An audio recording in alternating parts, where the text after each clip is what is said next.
Swayam Prabha. Digital India. Educated India.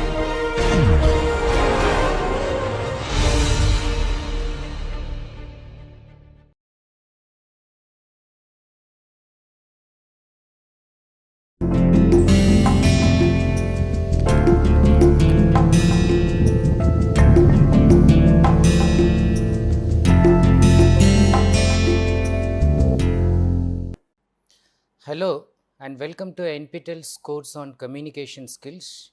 We are now on a very interesting module, and this module is on interview skills.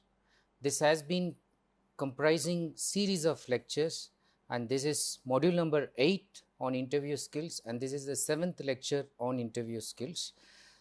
So far we have discussed some of the fundamental questions that you keep asking about interviews. The misconceptions were cleared in the first lecture, followed by that the definition of interview, the structure of interview, and then next 2 lectures were spent only on how you should be preparing for the interview, and then I started discussing about the keys to success in interviews.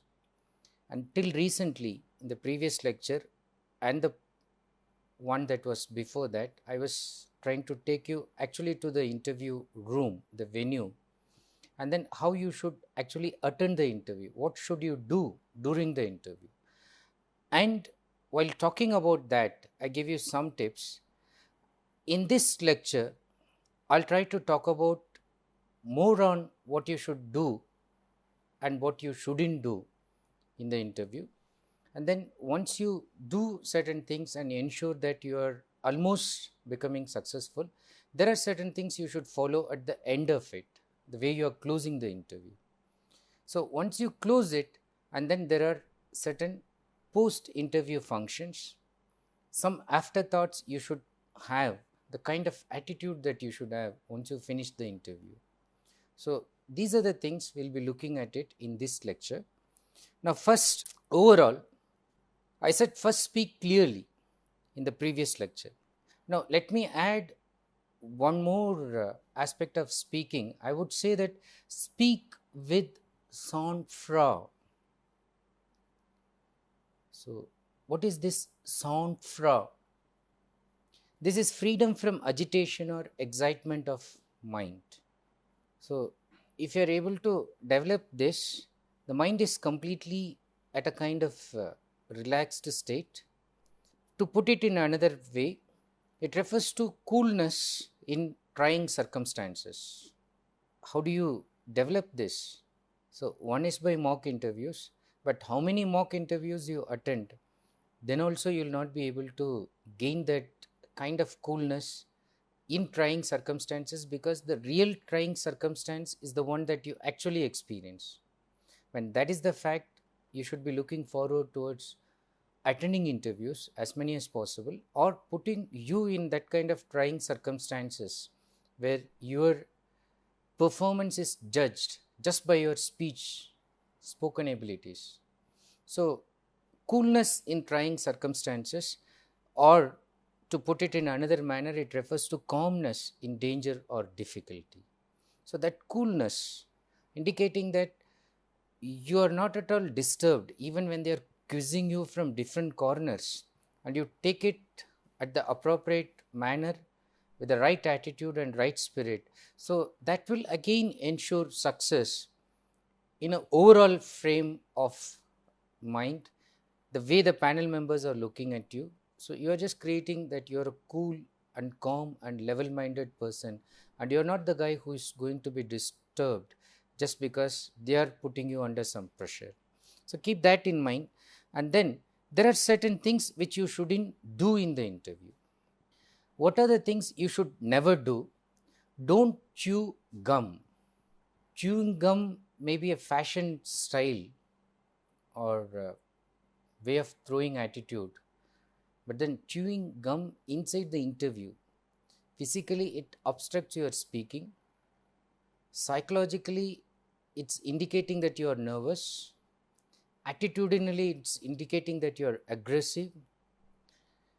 Overall, it's indicating that you're not that concerned about the interview.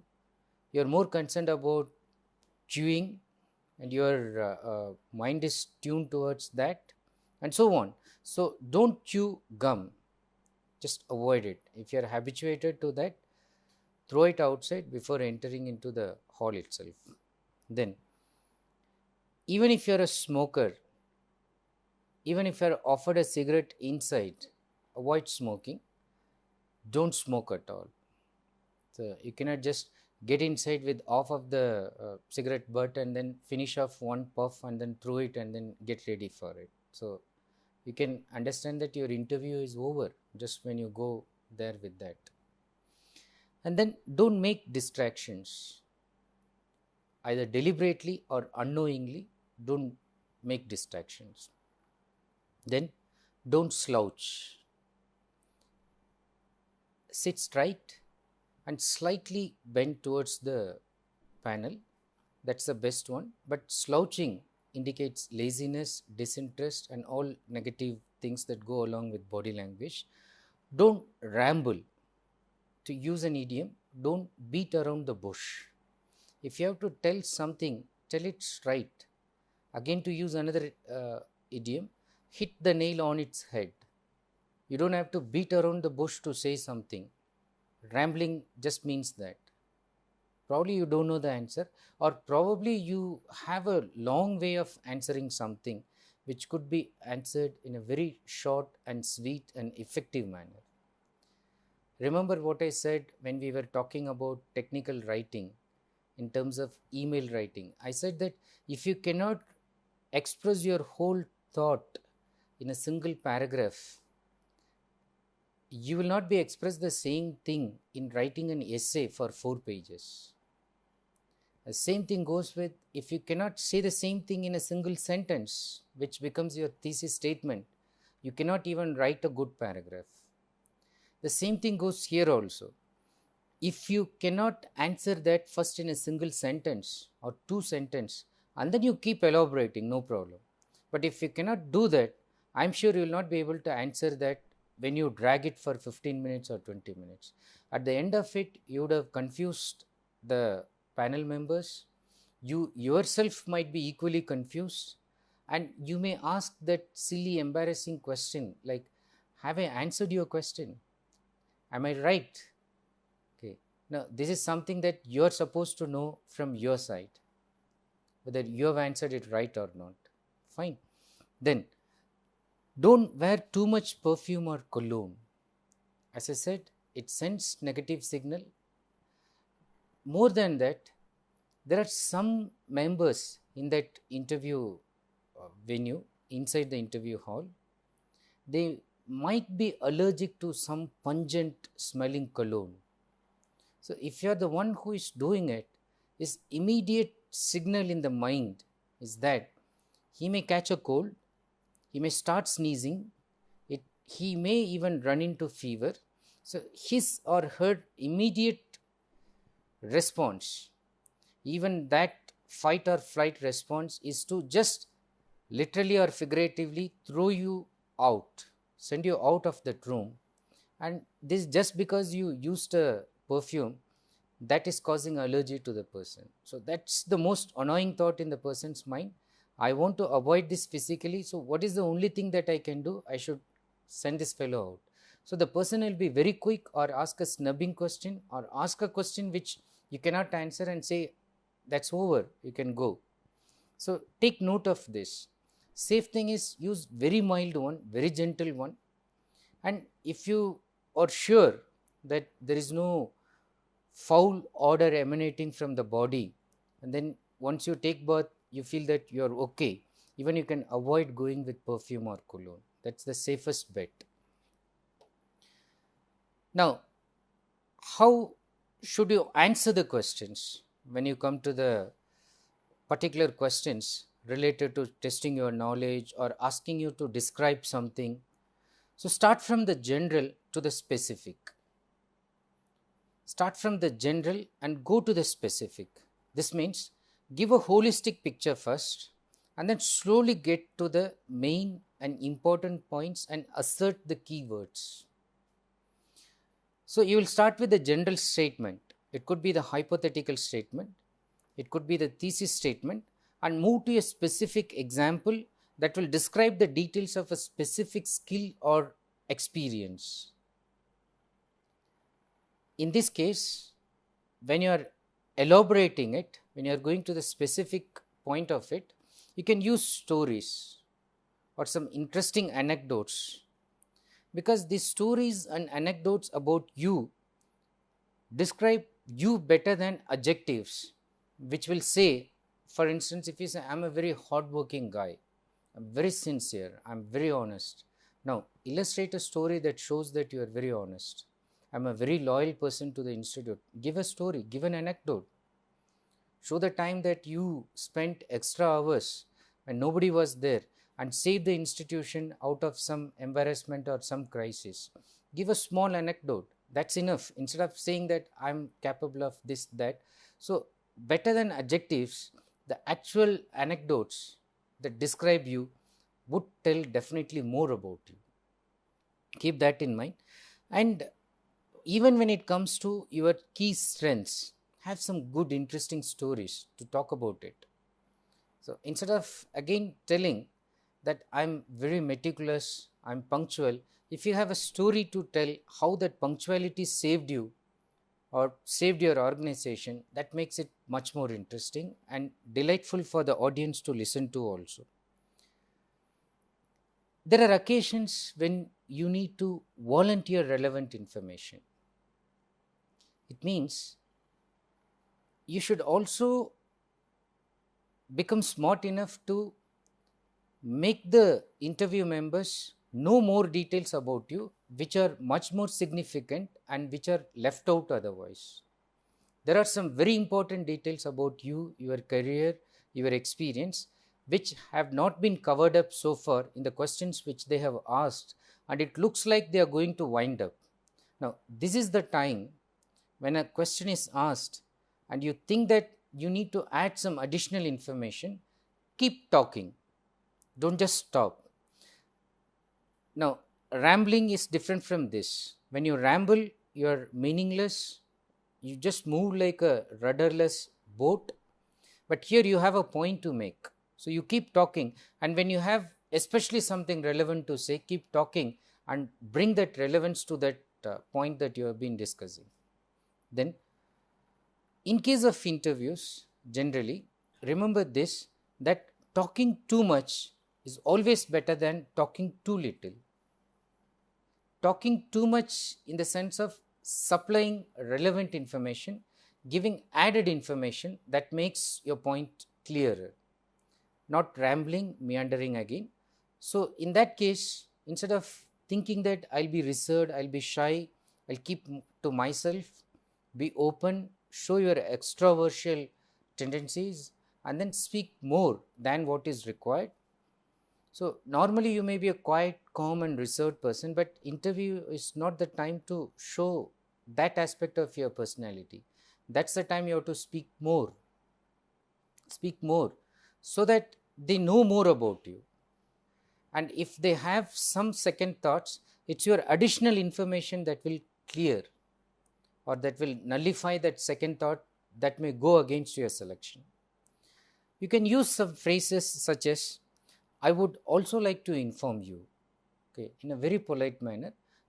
So, I would also like to tell something about this. Oh, they will be more keen. They will say, oh, please go ahead, tell us about that. You might also like to know, you can tell them.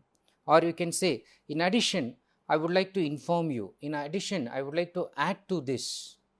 So, this makes them feel that, okay, you are sensible, you answered it, and then you also think that something is much more relevant, that's why you are adding it. Whenever you make a reference about you, make positive self-reference. In the context of an IIT student, for instance, 5-pointer, 4-pointer, 3-point. Okay. Now, although 3-point is not even passing, just for the sake, in case you have got it and then there is a campus interview, you don't have to just let the cat out of the bag, even if before they ask you. You don't have to say, or rather you avoid phrases like, I only have a 3.1 GPA or I'm just a 5-pointer. No, as I said, heavens will not fall if you're just a 5-pointer. They just want to know. There are people who have not even reached IIT, who have not even reached that level of getting 5 point. You have got it. Now, how would you still distinguish yourself from those people? And there are others who have got 10 points, fine. But then is there something that distinguishes you from those people? If there is something you highlight, and definitely there will be something, it's your negativity, your underestimation about yourself that will make you think that, no, I'm no good. So do not project you with a negative self-reference, always let it be a positive self-reference. Only discuss your strengths. Do not offer a weakness unless directly asked for one. As I said, there are companies nowadays in the CV itself, they are asking you to mention about your merits and limitations. Now, they know the limitations already, they have it in hand. So, in some case, they don't even want to elaborate on those limitations. In some, they want you to explain. Now, if they don't ask you to explain, you do not volunteer information to explain the negativity in terms of limitation. You talk only about the strengths, you highlight more on it. Then, in case you are giving specific examples, you will not feel as though you are bragging. I keep telling that you give examples from your experience, from your life, anecdotes from your work experience. Now, that does not mean there that you are bragging, okay, you are blowing your own trumpet. Interview is one aspect of your life where you are allowed to brag. So you don't have to think that, oh, I'm saying so many things about me, so I should be modest, so I should not be sounding that I'm boastful. Now, with all politeness, if you can be little boastful, that's also accepted. Only do not appear to be aggressive. Do not appear that I'm the best. You can say I'm one of the best that you can get. And right now, I'm the most appropriate one because of these reasons. Yeah, I know in terms of qualification, there are so many others, but look at what I have done. So you brag about that, say something more about that, highlight it, little bit exaggeration in terms of narration. So these are all accepted. So do not hesitate to brag about your achievements sometimes. Interview is the occasion where you are even allowed to blow your own trumpet with politeness, not sounding that you are rude and aggressive. If you are able to do that with all courteous manners possible, you will be still accepted. And then generally, as far as possible, speak in the first person. I'm proud of the work I did there. Instead of saying, we all do good work in that organization, we are all selected because we are all qualified, rather than saying that I'm selected because of my merit. In an Indian context, you know that there are institutions, firms and organizations where influence, sometimes even certain amount of money can also help you get the job. And there are other institutions where no money, no influence, no push can help you except your merit. If you know that the institution goes by merit and if you stand for it, you can vouchsafe that before the panel members and you can tell them, look, I was there, I am there just because of that merit. Instead of saying all of us who get in there are there because of their merit. So that's something known to everybody, but highlight it in terms of your personal reference. So use that I, saying that I'm proud of that, I'm proud of being there. And another thing that goes with that is use of active verbs. Use active verbs, the action verbs, and even in your resume it should be there, even while speaking it should be there. So you should say, I initiated, I coordinated, I designed, I facilitated, I motivated, I generated, rather than I helped with, I worked with, we did, we contributed. So use active verbs along with your personal reference. So that again gathers strength to your presentation. use transitional statements. Going from one idea to another idea, indicate them that you are using transitional statements. Especially if you are moving from an area of weakness to one of strength, you may use even contrastive transitional statements. So you can say that, yeah, it's like this, I have this weakness, but on the other hand, nonetheless, nevertheless, although I said this, I also have this. So give that kind of transitional movement so that they understand. Or if you are adding something, you can use other connective likes in addition to this, furthermore, further, moreover. Now this moreover is indicating to them that, okay, you have said something, you just want to add, and then you are now moving towards another idea, but you are just connecting it. So use transitional statements. You can use transitional statements sometimes even by giving sequence. So you may say that, let me talk about 5 points, firstly, secondly, now coming to the third point. So you are giving the transition. You can give the transition just in terms of chronological sequence also. So let me describe how the idea was mooted in this area in the past 3 decades. So in 80s, it started like this, and then you keep explaining. Coming to the 90s and coming to the present, up to the present decade. So now you are just giving a transition. So this will help them to follow what you are trying to tell. In case you are asked about a skill or experience you do not have, respond truthfully, but also add how you can overcome this lack of experience. So these days, almost everybody knows something about computer.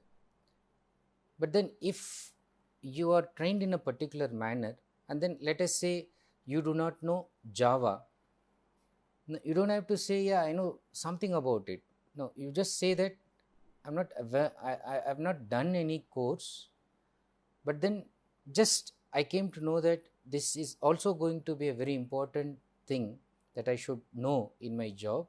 So what I have done, I've just registered for a new course, and in the meanwhile, I'm reading books from a friend who has done a course already, and he's also giving me some practical tips, and then we meet on the weekends, and he's also giving a sort of training informally, and I'm just trying to gather some information about this. Now it shows that although you do not know something, you have the initiative to learn it, which is much more important than not knowing something. So not knowing something, when you are likely to get a negative point, the fact that you have taken some initiative to know it, so will give you some positive point, and it will neutralize the situation.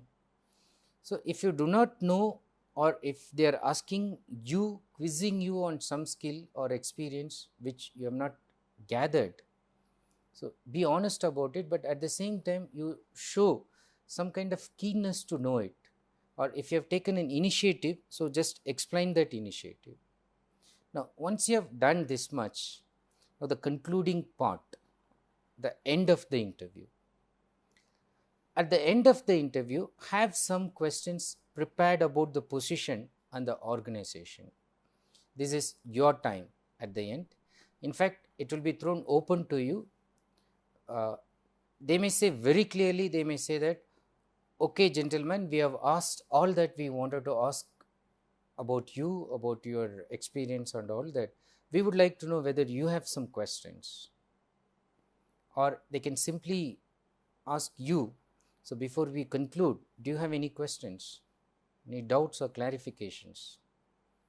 Or they may just pause for a minute, and even if they don't ask, you can volunteer and then take your chance and ask them, excuse me sir, may I ask something about this? I would like to know something about this project. Go ahead. Okay. Now, remember, in the preparation itself, I told you that you should be ready at this stage to shoot them with your questions, nevertheless, politely, responsibly, and indicating that you are a mature person and then you are just ready to take charge once they give the job to you. Now, questions, what kind of questions? It can be seeking further clarification about the position. So, as I said, if you are appointing me in this position, so is it a permanent post or a temporary post?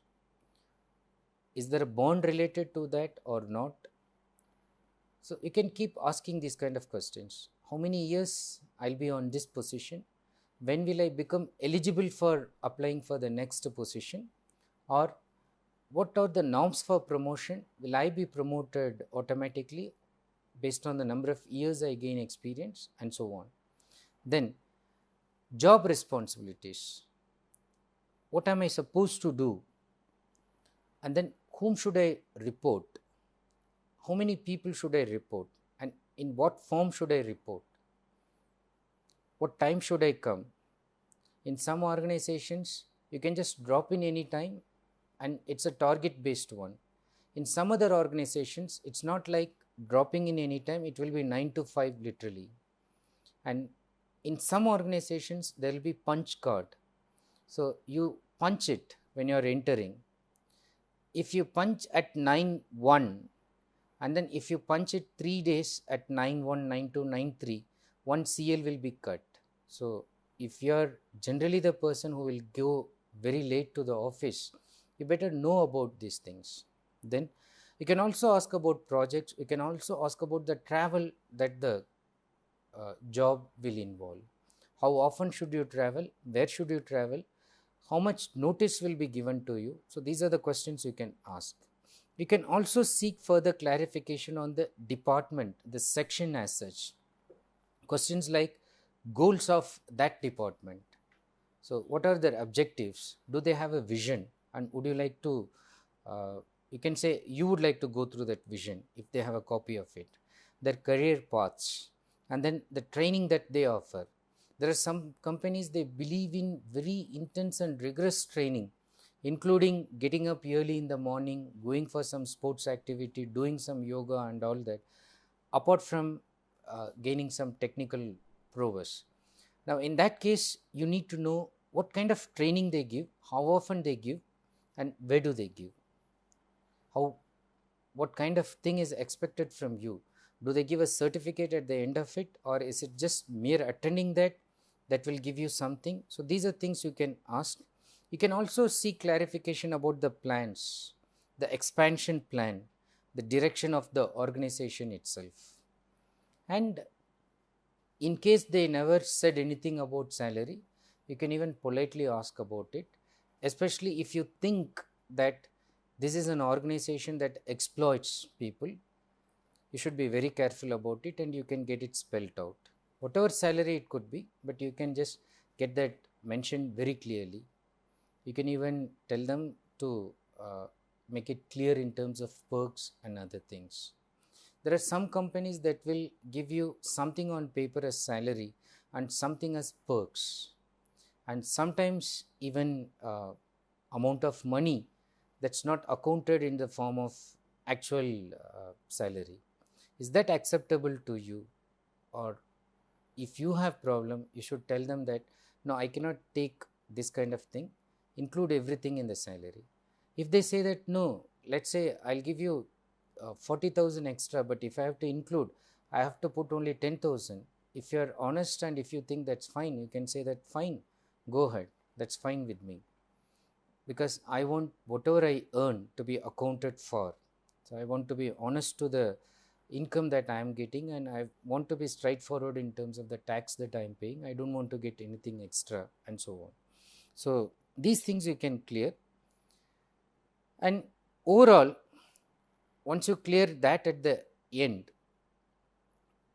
quickly let's identify some don'ts and do's that will determine the success of an interview. Or to have success in interview, what are the do's and don'ts?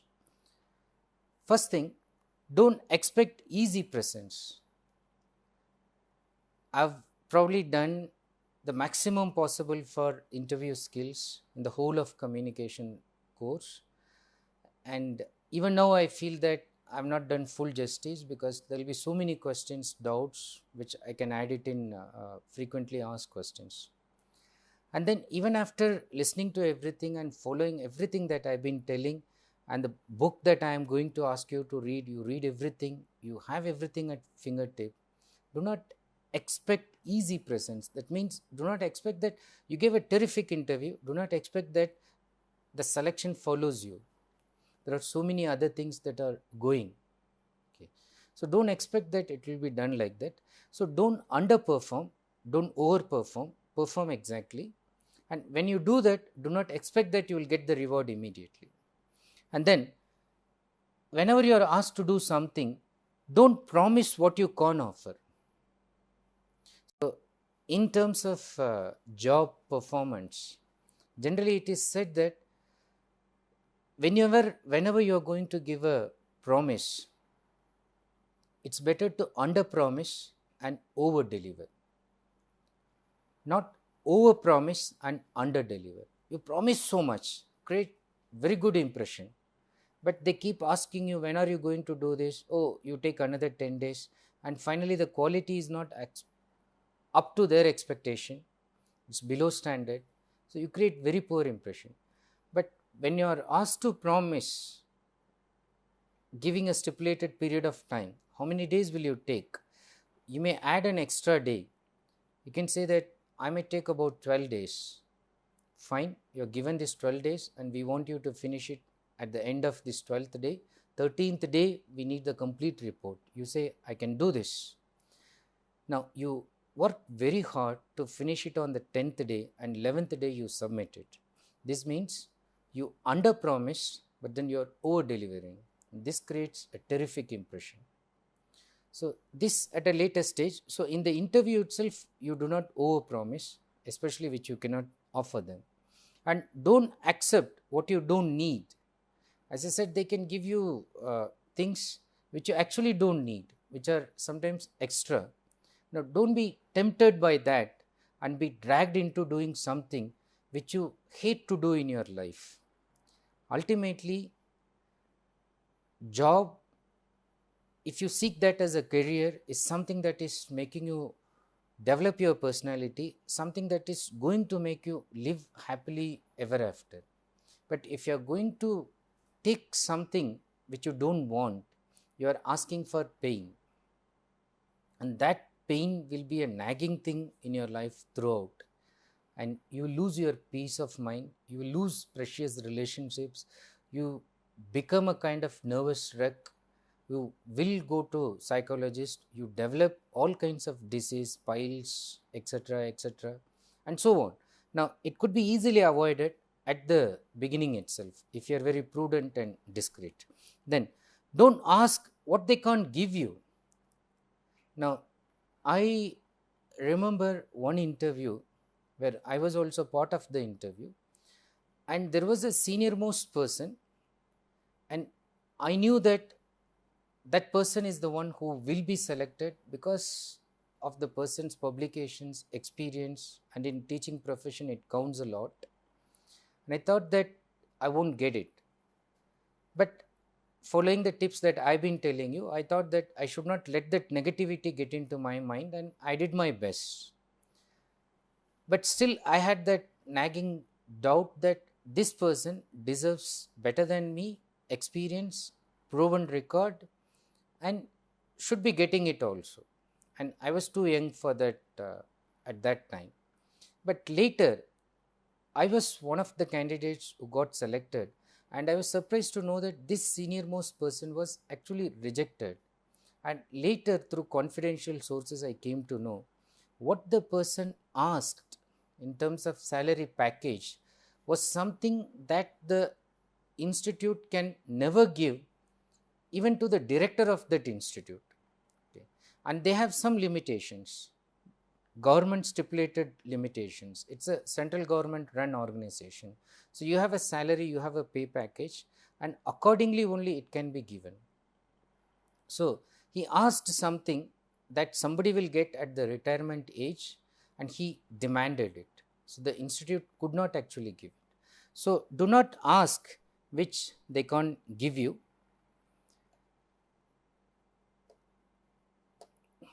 And then remember certain things that they will like in you. Once you remember the don'ts, they like modesty, but not shyness.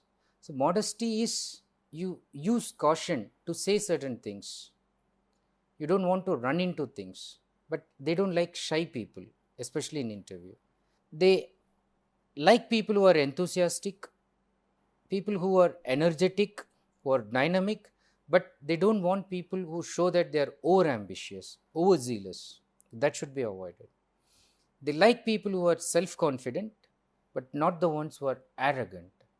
They like the ones who are assertive, but not the ones who are arrogant. So, overall, you should focus on assertiveness and not aggressiveness.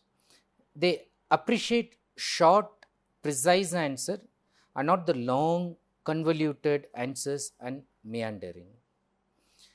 Now, with this thought, we'll conclude this aspect of interview, and then I'll just slowly move towards the concluding thoughts, okay, in the coming slides.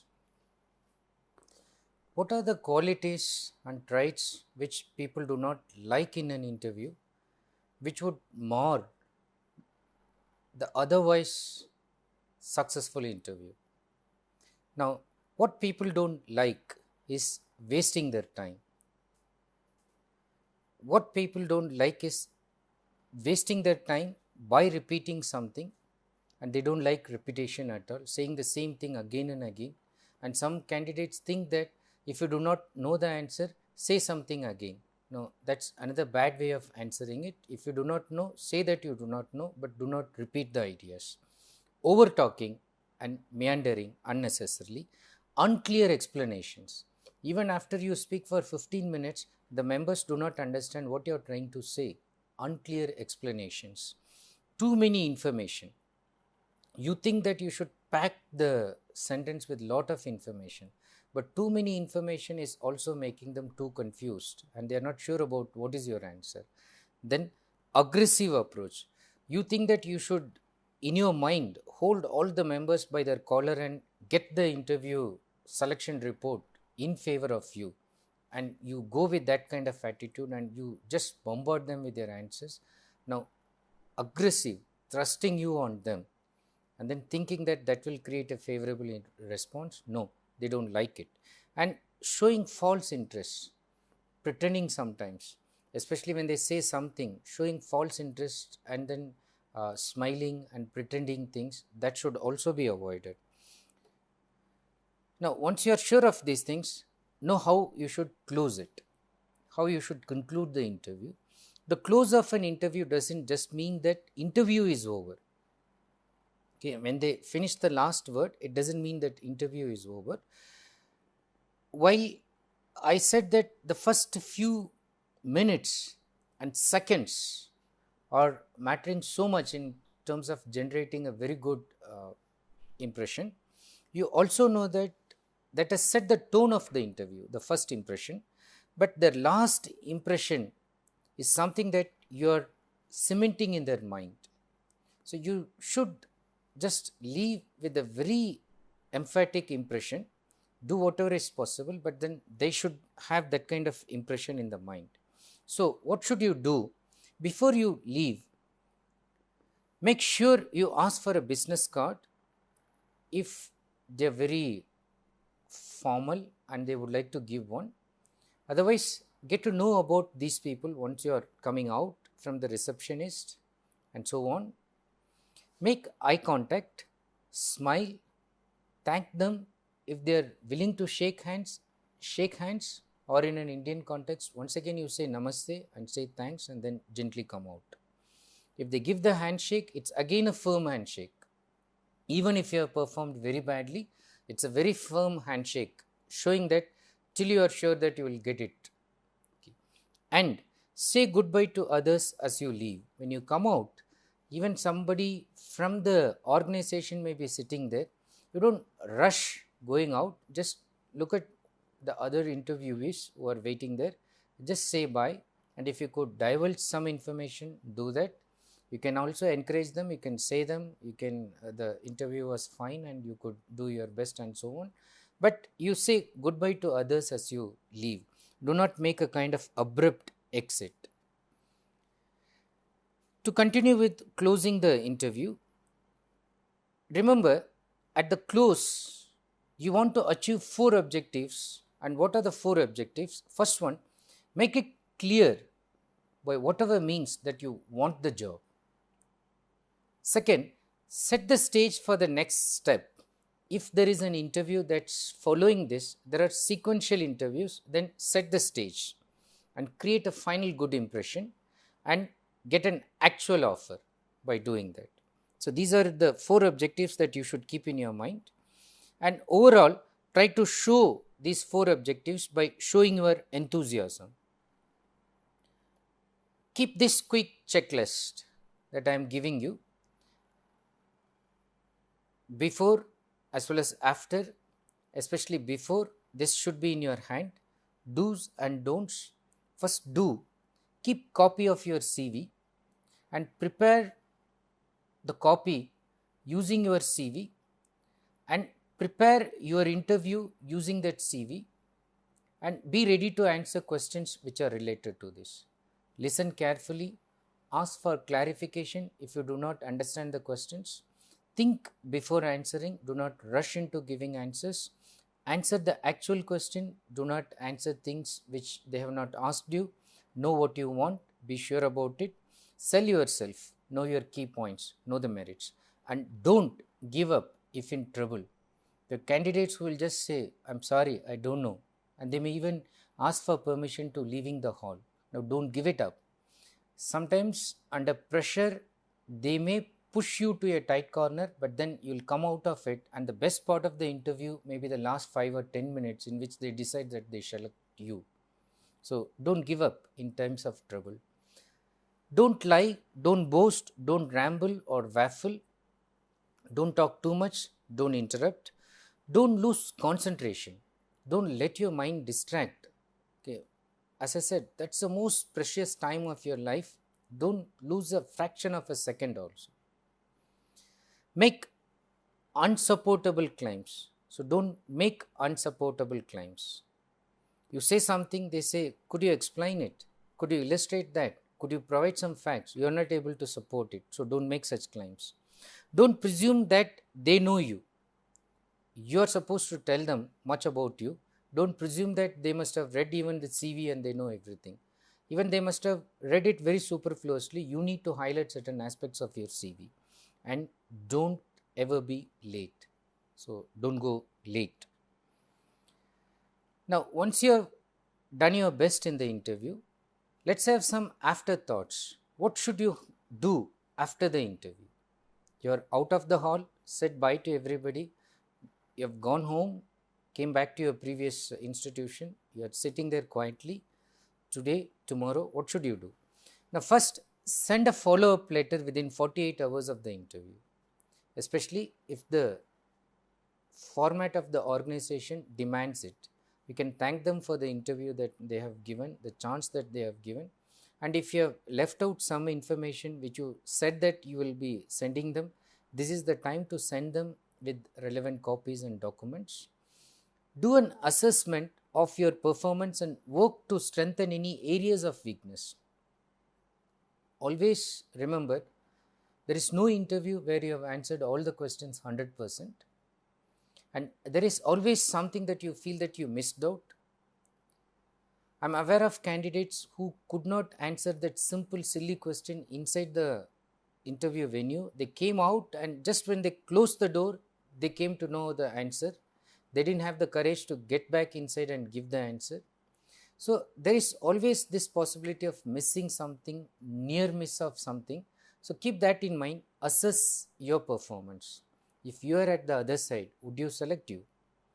Or if you are not going to select you yourself, what are the things which are acting as stumbling blocks? What should you do to improve upon them?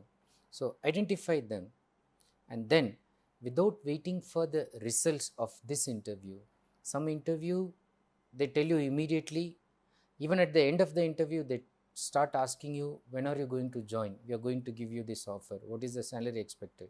Some they say, wait for an hour, we are going to tell. Some they say, come in the evening, take the appointment order. Now, some they say in a week, some a month, some there are 3 months to 6 months, because it goes to so many conduits and nodal points, and then there are so many bureaucracy in between. So it takes 6 months, and then you almost forgot what you did in that interview. So the best attitude is apply for another job. Don't wait for only this one. And then in terms of performance, when you review, ask these questions honestly. What went well? What did I do well? What is it that they would have given me some points? Oh, I answered that question very well. And my witty remark to that was very much appreciated. What went badly? What did I do? Why did I feel that I messed up that situation? Ask yourself honestly. Then, what is it that you wished you had said, but you couldn't say it? Either you forgot or there was no opportunity. Then prepare for the next stage. How better should I do it in the next one? I should avoid these things and I should improve on those things in the next one. Then the second stage also means the post-interview functions. You may be given sometimes invitation to the second final round of interviews. In that case, there will be other kinds of assessment center. There will be something called psychometric testing. This is just testing your psychological aptitude. Get ready for that. There will be a panel interview. Previously, you must be interviewed by one person, and then there's a group now. So get ready for that. Get ready also to get that rejection letter or that email saying that they are sorry that they cannot select you. Now, if it is an email or if there is a response code, ID, address, and if you can ask them honestly about their feedback on your performance, and if they could tell you why they rejected it, it's so valuable for you to do well in the next one. So even if they reject, if they can still give you feedback, they're still doing you a favor to help you. So if you can get that, it's still valuable. Now, analyzing the interview, why is it that important? Because we actually learn from our mistakes. There's nobody who has become perfect without trying to improve upon the mistakes one has been committing, and then slowly the person has reached that level of near perfection. So if you don't get an offer from this particular company which you desired so much because of so many reasons, maybe pay package, maybe the place, maybe the reputation, maybe the glamour attached with that company, whatever it may be, if you don't get an offer from this company, be sure that you will succeed another time, and there is always another time, and there is always the next time, and be sure that you will succeed in it. So do not allow rejection to defeat you, and do not become depressed, and do not stop preparing for the next interview, and do not think that I didn't get in this one, so it means that I will not be getting in any other one. So don't have that kind of impression, and be realistic. What should you have in your mind when I say that you should be realistic? First, understand that interview is not an assessment of personal worth. It's trying to meet your qualifications with specific job demands. So in case there is rejection, it does not mean that they have rejected you as a person, and you do not have to take it to heart and then think that I will commit suicide, or I will never attend interview, or I'll start a new business, I'm fed up with this. No, don't let that negativity get into your mind. Many good organizations have made the mistake of rejecting very good candidates. And there are other smart organizations which have actually taken these candidates who have been rejected by those organizations and built up their reputation, and they have won over their competitors. Numerous examples. If you go to management studies, there are numerous examples where people who are rejected from very big organization were selected by their competitor, and then because they selected that candidate, they have won the competition also. They have gone ahead. So don't worry. So if they're not selecting you, they're not rejecting you as a person, and you're still strong as a person. Then you can also think like this: if you don't get the job, it's not a major calamity. So it's not a tsunami that has come and played havoc in your entire life. No. Think that the organization was also not lucky to have you. You know that you have the skills, expertise, and your dying loyalty for the organization. You would do anything for it. They didn't have you. They are rather unlucky. Why should you think that you are the one who has lost it? So think it that way also. And then there are always other potential employers around, not only this one. And be certain, in a philosophic sense also, that the best is yet to come. Sometimes we think that, oh, this is the one that I should have got it. But after some time we realize in due course of time, it's good that I didn't get it at that point of time. Had I got it, I would be stuck with that job, just like my friend who got it. And I was envying that guy at that time. Now I have no regrets. And look at that guy living a life full of regrets. He cannot come out of that thing. And I'm free. I'm enjoying a good life, good salary, good package, happily settled life also.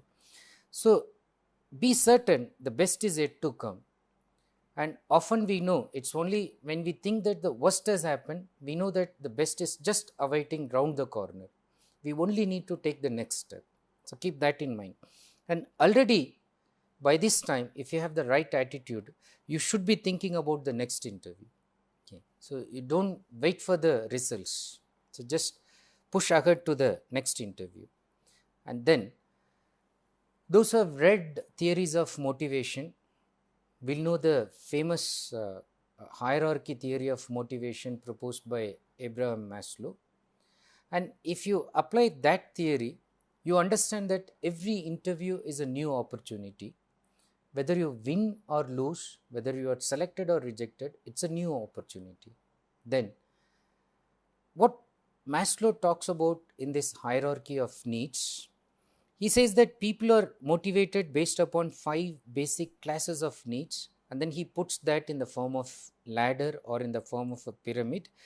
At the basic level, we have this physiological need where we need the basic thing like food, water, and shelter. So for which people will work, people will be motivated to work and get some money. Once that is done, they would feel that they should not be just on road, but they should also have some security and safety. So they want to have good house, construct good one where they are safe. Apart from that, they also seek love, the emotional support. So they have to earn money and then give some gifts, make their people, friends happy so that they are loved. Now, even after that, they do some social things.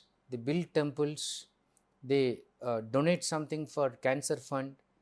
They donate something for people who are physically challenged and all that, because they want some esteem in the society. They want to earn a good name. Now, Maslow says they don't stop here. Even if they get all these things, as you will find most of the people get all these things, there is one level ahead, and he says that that's the level of self-actualization.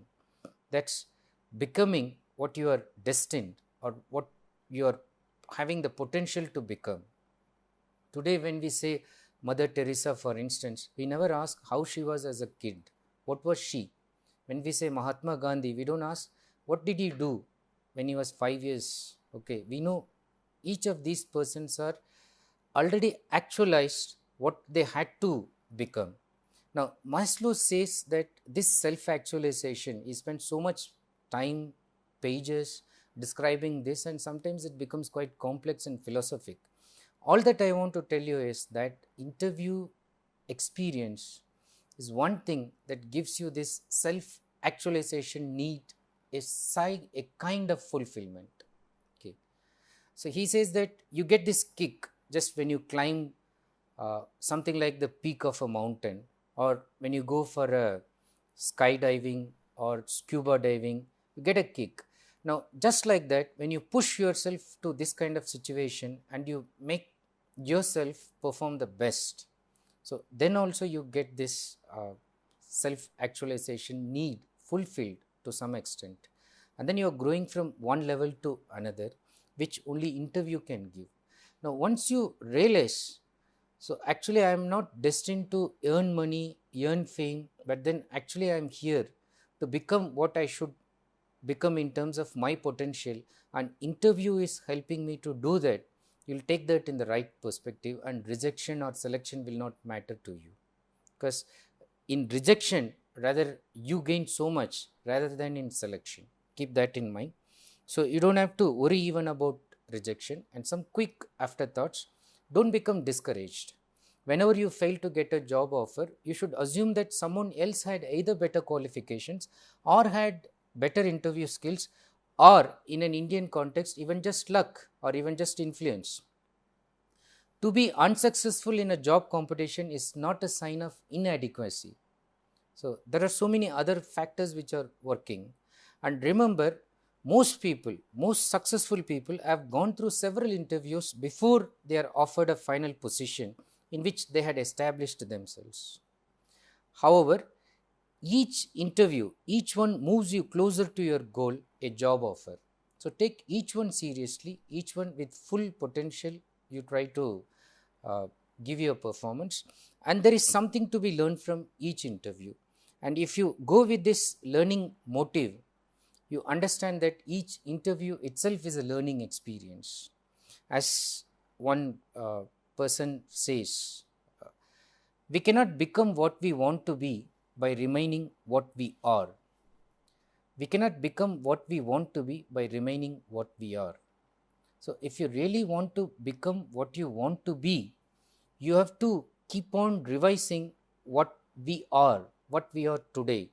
We have to improve on our own performance. We have to do something that we feel better about what we did today, but then we should feel better about what we are going to do tomorrow also.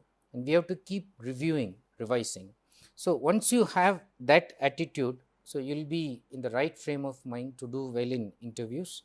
And then even if the interview is not going to be a successful or a one that's going to reject you, it's not going to affect you actually. The final thought, I would say, look before you leap.